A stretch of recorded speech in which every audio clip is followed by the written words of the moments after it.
केंद्रीय गृह मंत्री अमित शाह के बयान से पूरे देश में बवाल मच गया है। बीजेपी बुरी तरह घिर गई है। हर राज्य में, चाहे वो बीजेपी शासित राज्य हो या गैर बीजेपी शासित राज्य हो, अमित शाह के इस बयान का पुरजोर विरोध हो रहा है। विपक्ष का कहना है कि शाह को अपने बयान पर माफी मांगनी चाहिए और बीजेपी आलाकमान को शाह को बर्खास्त कर देना चाहिए। यानी अब यह मामला बेहद गंभीर हो गया है और इतना गंभीर है कि बीजेपी बुरी तरह फंस गई है। उसे खुद समझ नहीं आ रहा है कि मामले को दबाया कैसे जाए। यही वजह है कि बीजेपी के नेता बौखला गए हैं और अलग अलग हथकंडे अपना रहे हैं विपक्ष की आवाज दबाने के लिए। तो आखिर कैसे बीजेपी इस मुद्दे को दबाने की कर रही है कोशिश और क्या बीजेपी को मिलेगी कामयाबी, इसी पर हम अपनी स्पेशल रिपोर्ट में करेंगे चर्चा। नमस्कार, मैं हूं अंशिता। 2014 से देश की सत्ता में बीजेपी का राज है, लेकिन राष्ट्रीय राजनीति में आने के पूरे 10 साल बाद ये पहला मौका है जब अमित शाह के खिलाफ विपक्ष ने इस तरह की घेराबंदी की है, या ये कह सकते हैं कि पहली बार है जब बीजेपी विपक्ष के घेरे में आ गई है। और विपक्ष ने भी इस बार ठान लिया है कि वो इस मुद्दे को हाथ से जाने नहीं देगा। जन जन तक इस मुद्दे को पहुंचाएगा, चाहे बीजेपी कितनी ही कोशिश क्यों ना कर ले उसकी आवाज दबाने की।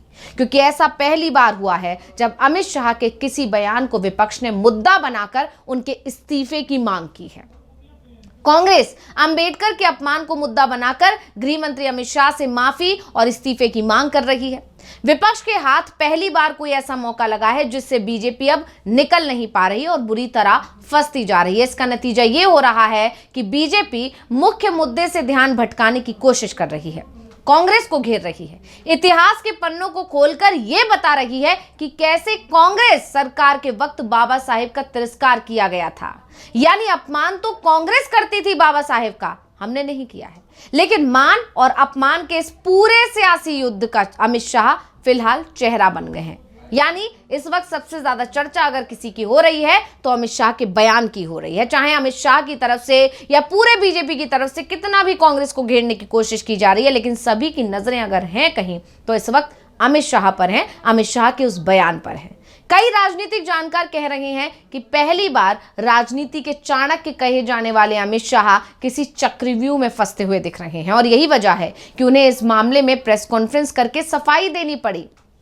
खुद अमित शाह आगे आए और उन्होंने सफाई दी थी, लेकिन उनके पूरे बयान में सिर्फ कांग्रेस की घेराबंदी की गई थी। यानी अमित शाह ने एक बार भी ये नहीं माना कि उन्होंने जो बयान दिया है वो गलत दिया है। उन्हें अपने बयान पर कोई पछतावा नहीं था, किसी तरह से उन्होंने इसे स्वीकार नहीं किया। कहीं भी उन्होंने ये मानने की कोशिश नहीं की कि ये टिप्पणी गलत है, बल्कि उन्होंने ये दिखाने की कोशिश की कि कांग्रेस के समय पर ऐसा हुआ था, कांग्रेस के समय पर वो हुआ था, कांग्रेस ज्यादा अपमान करती थी, कांग्रेस ने भारत रत्न नहीं देने दिया था, वगैरह वगैरह। यानी अमित शाह की तरफ से राज्यसभा में अंबेडकर पर की गई एक टिप्पणी से विपक्ष के हाथ एक ऐसा हथियार लग गया है जिससे वो बीजेपी को बुरी तरह घेर सकती थी। विपक्ष ने भी इस मौके को दोनों हाथों से कैच किया और उसी दिन से इसे मुद्दा बनाते हुए अमित शाह से माफी मांगने की मांग की। और अब विपक्ष कह रहा है कि ये प्रदर्शन तब तक नहीं थमेगा जब तक कि अमित शाह माफी नहीं मांग लेते। अमित शाह के बयान के ठीक एक दिन बाद ये सियासी लड़ाई संसद में भी देखने को मिली। लेकिन अमित शाह का बयान बीजेपी पर कितना भारी पड़ेगा, इस बात का अंदाजा तो उन्हें अभी से होने लगा है और इसीलिए पूरी पार्टी शाह के बचाव में साथ ही इस मुद्दे से देश का ध्यान भटकाने की कोशिश में जुट गई है। नए नए मुद्दे उठाए जा रहे हैं, लेकिन बीजेपी की कोई भी कोशिश अभी तक कामयाब नहीं हो पाई और इसी के चलते मोदी सरकार मुश्किल में दिख रही है। अमित शाह के बयान से कितना नुकसान हो सकता है, इसका अंदाजा लोकसभा चुनाव के परिणामों से ही लगाया जा सकता है। जब आपको याद होगा कि लोकसभा चुनाव के दौरान बीजेपी के कुछ स्थानीय नेताओं ने, जिसमें से लोकसभा चुनाव में जो उम्मीदवार बना गए थे बीजेपी के वो भी शामिल थे, उनकी तरफ से संविधान बदलने की बात कही गई थी। यह दावा किया गया था कि बीजेपी अगर इस बार 400 पार लेकर आ जाती है तो संविधान में बदलाव करना उसके लिए आसान हो जाएगा। और तब इतने विवादित बयान पर विपक्ष ने खूब हल्ला बोल किया था, लेकिन बीजेपी हाईकमान की तरफ से अपने नेताओं के बयान पर चुप्पी साध ली गई थी। बीजेपी आलाकमान ने इस पर कोई प्रतिक्रिया नहीं दी थी, ना ही अपने उम्मीदवारों को इसको लेकर समझाया था और ना ही उनके बयानों से किनारा किया था। तब ये माना गया कि हाईकमान की भी यही इच्छा है, यानी उनके नेताओं ने जो ये बयान दिया है वो उन्हीं के इशारे पर दिया है। और इसके बाद राहुल गांधी और विपक्षी इंडिया गठबंधन ने संविधान बचाने की लड़ाई शुरू कर दी। मोदी 400 पार की बात कर रहे थे, लेकिन जब बात संविधान बचाने की आई तो जनता इंडिया गठबंधन के साथ चली गई। बीजेपी 400 तो दूर 300 सीट भी नहीं जीत पाई और 240 पर सिमट कर आगे टिक गई और बहुमत हासिल नहीं कर पाई। इसके बाद पीएम मोदी खुद संविधान के आगे झुकते हुए दिखाई दिए, लेकिन इस बार बयान संविधान के निर्माता के खिलाफ दिया गया है और देने वाला कोई स्थानीय नेता, कोई छोटा मोटा नेता नहीं है, ना ही कोई तीसरी पंक्ति में बैठने वाला नेता है, बल्कि बीजेपी हाईकमान में शामिल केंद्रीय गृह मंत्री अमित शाह हैं। इसलिए बीजेपी अब बुरी तरह से फंस गई है। शाह अगर माफी मांगते हैं तो भी मुश्किल है और नहीं मांगते हैं तो और भी ज्यादा मुश्किल है। ये कह सकते हैं कि शाह ने इस बार पीएम मोदी को ही मुश्किल में फंसा दिया है, क्योंकि विपक्ष तो अड़ गया है कि पीएम मोदी को शाह को बर्खास्त करना होगा। अब पीएम मोदी को भी समझ में नहीं आ रहा है कि आखिर वो क्या फैसला लें, करे तो क्या करें। पीएम मोदी तो शाह के बचाव में उतर चुके हैं। बाकायदा उन्होंने 2-3 ट्वीट किए और ट्वीट में सिर्फ कांग्रेस को घेरने की कोशिश की, यानी जो बात अमित शाह ने अपनी सफाई में कही वो ही बात पीएम मोदी ने अपने ट्वीट में कह दी। अमित शाह के बचाव में बीजेपी के नेता भी उतरे हुए हैं और वो लगातार उनका बचाव कर रहे हैं। लेकिन एक बात साफ है कि बीजेपी के नेता जितना अमित शाह का बचाव करेंगे उतना ही वो अपना नुकसान करेंगे। बस विपक्ष के हाथ जो मुद्दा लगा है वो उसे गांव-गांव तक पहुंचा दे, बाकी का काम देश की जनता ही कर दे और विपक्ष इस काम में लग गया है।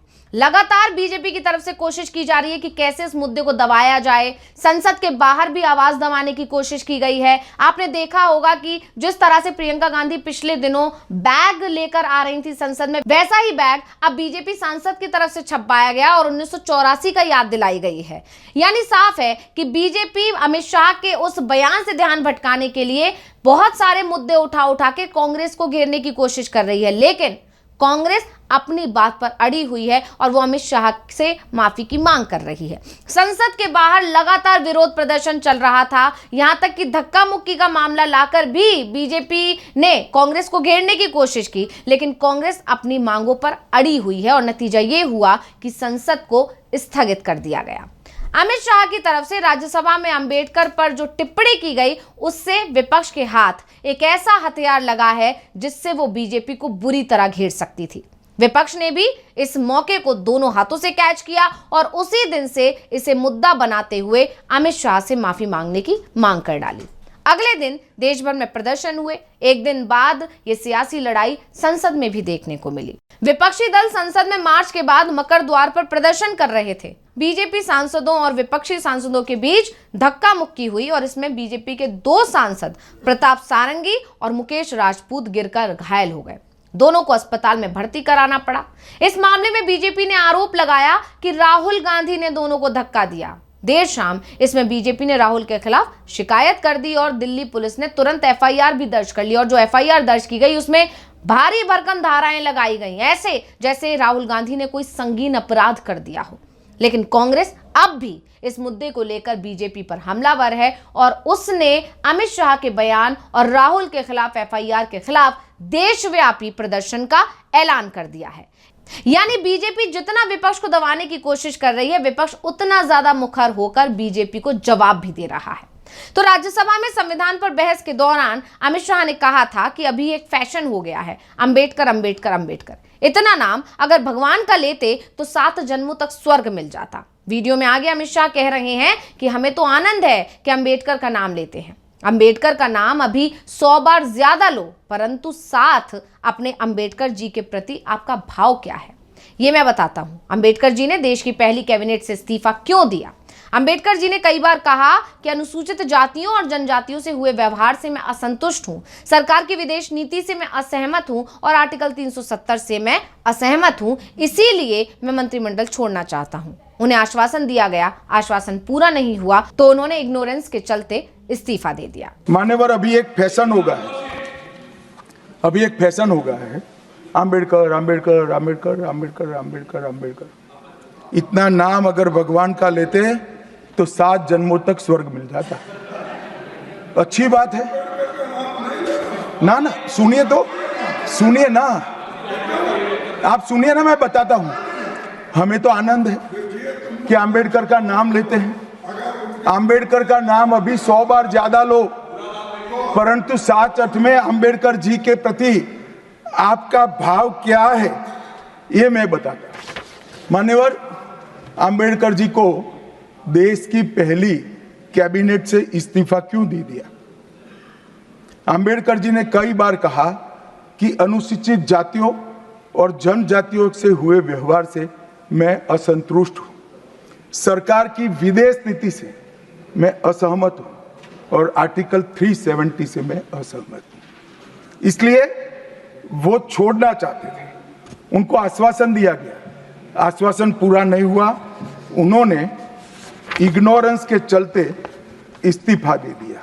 तो अब इस मुद्दे पर बीजेपी बुरी तरह घिरती चली जा रही है। विपक्ष इस मुद्दे को जोरों से उठा रहा है, लेकिन बीजेपी कांग्रेस पर हमलावर हो रही है। महाराष्ट्र से कुछ ऐसी तस्वीरें सामने आई हैं जिसमें देखा जा सकता है कि बीजेपी कार्यकर्ताओं ने कांग्रेस कार्यालय जाके तोड़फोड़ की, लाठी डंडे लेकर वहां बीजेपी के नेता पहुंचे और बहुत ज्यादा बर्बरता करते हुए नजर आए। कई महिलाएं भी घायल हो गई, कांग्रेस कार्यकर्ता घायल हो गए। तो इससे यह साफ है कि बीजेपी अब ये समझ नहीं पा रही है कि अमित शाह के इस बयान का बचाव कैसे किया जाए, और यही वजह है कि उसकी बौखलाहट अब दूसरे तरीके से निकल रही है। लेकिन चाहे बीजेपी की तरफ से विपक्ष की आवाज दबाने की बहुत कोशिश की जा रही है, लेकिन विपक्ष ने भी बता दिया है कि वो इस मुद्दे को जन जन तक पहुंचाएंगे, गांव-गांव तक पहुंचाएंगे, और इस मुद्दे पर अब विपक्ष शांत नहीं बैठेगा। और बीजेपी जानती है कि जब सिर्फ संविधान बदलने भर की बात से बीजेपी को इतना नुकसान हुआ, तो इस बार तो बात संविधान निर्माता की आ गई है। तो इससे तो बीजेपी को बहुत ही ज्यादा नुकसान हो सकता है,